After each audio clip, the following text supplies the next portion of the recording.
Hi everyone, I just wanted to go through and make a quick tutorial. I've been spending a lot of time teaching my grandson how to design, and he's been 3D printing the crap out of everything. But one thing we've noticed a lot of is these people making these little uh, figurines that have the legs on them. And we call them shelfies because that's where they look cool sitting on a shelf or something with their legs hanging over. They are so easy to make that we can do a tutorial and do it in about 2 minutes. So we're going to go ahead. I already launched the arms and leg uh, 3MF file that we're going to be putting on here. Um, so we just want to go in and import an object, any object you want to select, um, pick it, and we've made an M&M, easy thing to make in Fusion. We'll bring that in. Its actual size when it comes in. So the first thing we're going to need to do is resize it. Um, Click on your scale size. We want it to be, I'm going to say probably 50 millimeters. So we're looking at about 2 inches.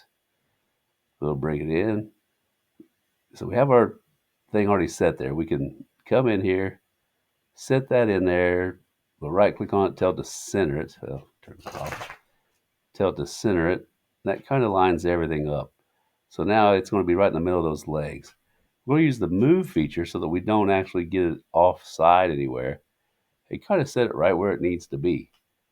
We want to make sure that underneath it's not interfering with the articulating legs or anything like that. We're not quite on the middle of the arms, so we'll bring him forward, center him up there a little bit. Still make sure that he's not interfering with the articulating joints.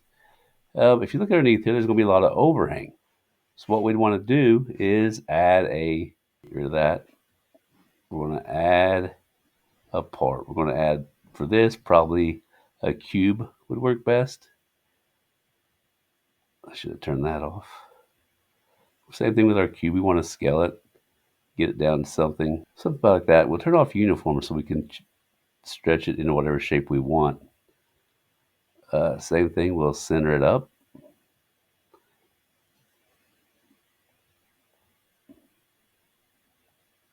That way it's right there. Now, an important thing to pay attention to is when we scale this, I made it 10 millimeters. And we want to set that right on the plate.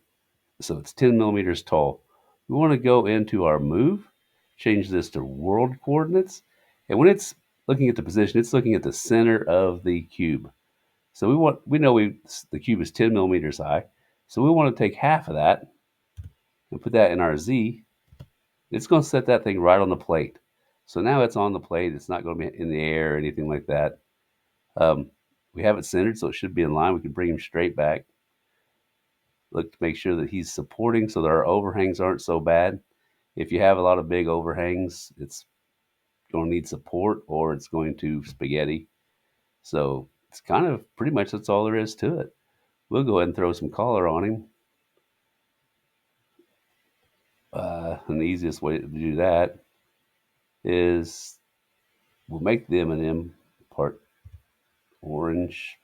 We'll make it all orange or red. Sorry. We'll go in and paint the M&M. Of course, we're gonna make the M white, so we'll do a fill. We'll just go in and click on the M&M. It's gonna be a white.